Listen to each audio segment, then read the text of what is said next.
Hello, അസ്സലാമു അലൈക്കും. എന്തൊക്കെയുണ്ട് എല്ലാവരും വിശേഷം? എല്ലാവർക്കും സുഖമല്ലേ?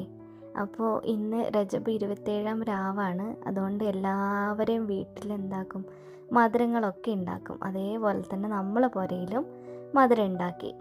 അപ്പോൾ ഞങ്ങൾ ഉണ്ടാക്കുന്ന മധുരം എന്ന് വെച്ചാൽ കറിയാണ്, കറി പായസം എന്ന് പറയും. അപ്പോൾ നിങ്ങളെ സ്ഥലത്തൊക്കെ എന്താ പറയുന്നതെന്ന് അറിയില്ല. ഞങ്ങളടുത്ത് കറിപ്പായസം എന്ന് പറയും. അതിനു വേണ്ടി ഞാൻ 1 കപ്പ് പച്ചരി വെള്ളത്തിലിട്ട് വെച്ചിട്ടുണ്ടായിരുന്നു. അതെന്താക്കി, ഒരു മിക്സീൻ്റെ ജാറിലിട്ട് നന്നായിട്ട് അരച്ചെടുത്ത് അതിലേക്ക് മിക്സിയിൽ നിന്ന് തന്നെ കുറച്ച് വെള്ളമൊക്കെ ചുഴറ്റി അതിലേക്ക് പാർന്ന് കുറച്ച് ലൂസാക്കി വെച്ചു. പിന്നെ ഒരു പാത്രം എടുത്ത് കുറച്ച് വെള്ളം ഒഴിച്ചിട്ട് അതിലേക്ക് അരിപ്പൊടി ഇട്ട് നല്ലോണം അത് നല്ലോണം വാട്ടി സിമ്മിലിട്ടിട്ട് വേണം വാട്ടാൻ. നല്ലോണം വാട്ടി എടുത്തിട്ടുണ്ട്.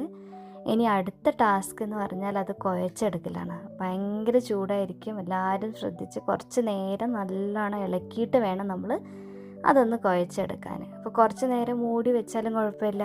അപ്പോഴത്തേക്ക് കുറച്ച് ചൂടാറി കഴിയും. അപ്പോൾ പിന്നെ നമ്മൾക്ക് കുഴച്ചെടുക്കാനുള്ള സമയമാവും. അപ്പോൾ നല്ലോണം നമ്മൾ കയ്യിൽ പത്തിരിക്കൊക്കെ വാട്ടുന്ന പോലെ നല്ലോണം കുഴച്ചെടുക്കണം. അപ്പോൾ കുഴയിലാണ് കാര്യമുള്ളത്. അപ്പോൾ നല്ലോണം കുഴച്ചെടുത്തതിന് ശേഷം നമ്മളെന്താ, കുഞ്ഞിപ്പത്തിരിക്ക് നമ്മൾ പരത്തുന്ന പോലെ കുറച്ച് ചെറിയ ചെറിയ ചെറിയ ഉരുളതാക്കിയിട്ട് നമ്മൾ എന്താക്കി കയ്യിലിട്ട് നല്ലോണം നീളത്തിലങ്ങ് പരത്തുക. ആദ്യം ചെറിയൊരു കഷ്ണം ആ ഒരു പത്തിരി മാവിൽ നിന്ന് എടുത്തിട്ട് കുറച്ചൊന്ന് നമ്മൾ കുഞ്ഞിപ്പത്തിരിക്ക് പരത്തുന്ന പോലെ ഒന്ന് ഉരുളയാക്കിയിട്ട് പിന്നെ കുറച്ച് നീളത്തിലാക്കി നമ്മൾ എടുക്കുക. ഇതുപോലെ നമ്മളെല്ലാം ചെയ്തെടുക്കുക.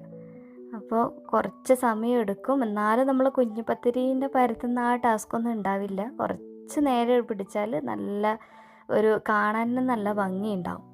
അതിൻ്റെ ഇടയിൽ കൂടെ നമ്മളെ കുട്ടിപ്പട്ടാളങ്ങളൊക്കെ ഭയങ്കര കളിയിലാണ്. ഇവരെ കാര്യം പറയണ്ട, ഭയങ്കര കുസൃതിയാണ്. നമ്മളെ കണ്ണ് വെട്ടിച്ച് എല്ലാവരും പുറത്തോട്ടൊക്കെ ഇറങ്ങി പിന്നെ അങ്ങ് പോകും. പിന്നെ ഒന്നും പറയണ്ട, അവർ കുറച്ച് മാവെല്ലാം എടുത്തിട്ട് അവരെന്നെ ഞങ്ങളൊക്കെ ചെയ്യുന്നത് പോലെ തന്നെ ഉരുട്ടി നോക്കുകയാണ്. അപ്പോൾ നമ്മൾ ഇതേപോലെ എല്ലാം ഉരുട്ടി പരത്തി വെക്കുക. പിന്നെ നമുക്ക് വേണ്ടത് നേന്ത്രപ്പഴമാണ്. നേന്ത്രപ്പഴം നമ്മൾ 2 നേന്ത്രപ്പഴമാണ് ഇപ്പോൾ എടുക്കുന്നത്. അപ്പോൾ 2 നേന്ത്രപ്പഴം നമ്മൾ ജസ്റ്റ് ഒന്ന് കുക്കറിൽ ഇട്ടിട്ട് ജസ്റ്റ് ഒറ്റ വിസിലിൽ അങ്ങ് അടിച്ചെടുത്തിട്ട് അപ്പം തന്നെ അതിൻ്റെ ആവിയൊന്നും പോവാൻ നിൽക്കരുത്. അപ്പം തന്നെ നമ്മൾ ഊരിയിട്ട് മാറ്റി വെക്കണം.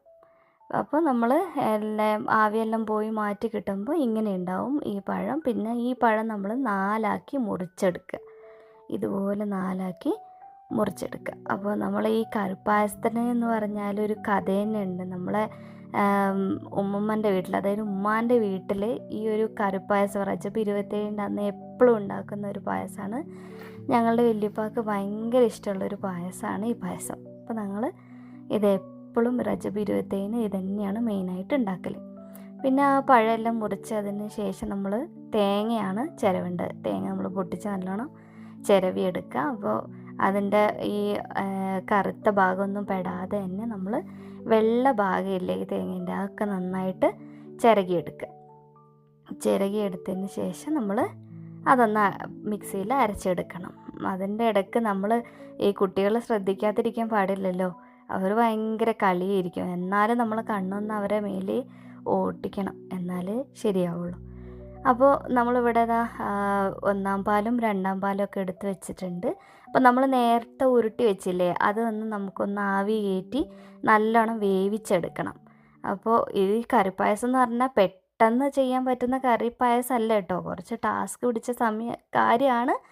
എന്നാലും നല്ല ടേസ്റ്റായിരിക്കും ഇതൊക്കെ ചെയ്ത് വരാൻ വേണ്ടിയിട്ട്. അപ്പോൾ നമ്മളിത് നല്ലോണം പിന്നെ ആവി കയറ്റി നല്ലോണം വേവിച്ചെടുക്കും. ഒരു 10-15 മിനിറ്റ് മതി ഇതൊന്ന് വെന്ത് കിട്ടാൻ വേണ്ടിയിട്ട്. അപ്പോൾ അത് വേവുന്ന സമയം കൊണ്ട് നമ്മൾ നേരത്തെ അരച്ച് മാറ്റി വെച്ച മാവില്ലേ, അത് നമ്മൾ നല്ലോണം അടുപ്പത്ത് സിമ്മിലിട്ടിട്ട് ജസ്റ്റ് നല്ലോണം ഒന്ന് കുറുക്കിയെടുക്കണം. നല്ലോണം കുറുക്കി എടുത്തതിന് ശേഷം നമ്മൾ അതിലേക്ക് 1-ാം പാലില്ലേ, ആദ്യം നമ്മൾ മാറ്റി വെച്ച 1-ാം പാല് അല്ലാത്ത 2-ാം പാൽ എടുത്തിട്ട് അതിലേക്ക് ഒഴിച്ച് നല്ലോണം മിക്സ് ചെയ്ത് മാറ്റി വെക്കുക. എന്നിട്ട് നമുക്ക് ആവശ്യമായിട്ടുള്ള പഞ്ചസാര നല്ലോണം ഇട്ട് കൊടുക്കുക. പിന്നെ നമ്മൾ ഒരു ഏലക്കപ്പൊടി നമ്മളിതിൽ ചേർക്കും. അതിന് വേണ്ടി നമ്മൾ മിക്സിയിൽ കുറച്ച് ഏലക്ക ഇട്ടാൽ പൊടിഞ്ഞ് കിട്ടില്ലല്ലോ. അതിന് വേണ്ടി നമ്മൾ കുറച്ച് പഞ്ചസാരയും കൂടി ഇട്ടിട്ട് കുറച്ച് ഏലക്ക നമ്മൾ അതിലേക്ക് ചേർക്കുകയാണ്.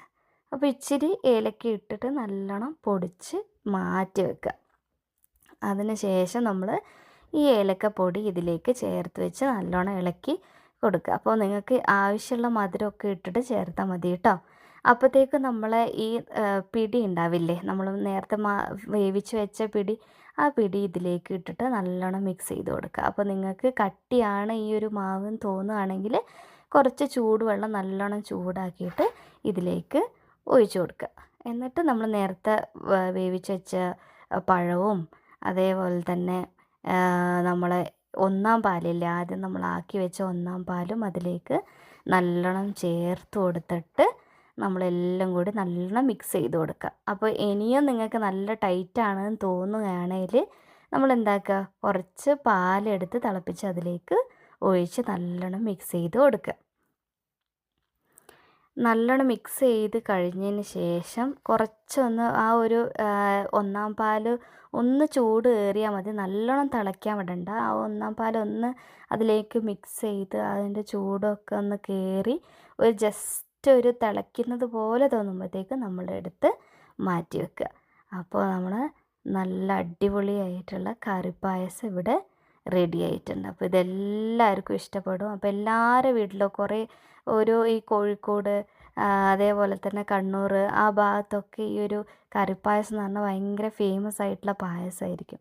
അപ്പോൾ നമ്മളെ വീട്ടിൽ ഈ റജബ് 27-ാം രാവിൻ്റെ അന്ന് ഇതന്നെയാണ് എടുക്കുക. അപ്പോൾ നിങ്ങൾക്ക് ഈ വീഡിയോ ഇഷ്ടപ്പെടുകയാണെങ്കിൽ ലൈക്ക് ചെയ്യാനും ഷെയർ ചെയ്യാനും സബ്സ്ക്രൈബ് ചെയ്യാനും മറക്കരുത്. Thanks for watching. ബൈ.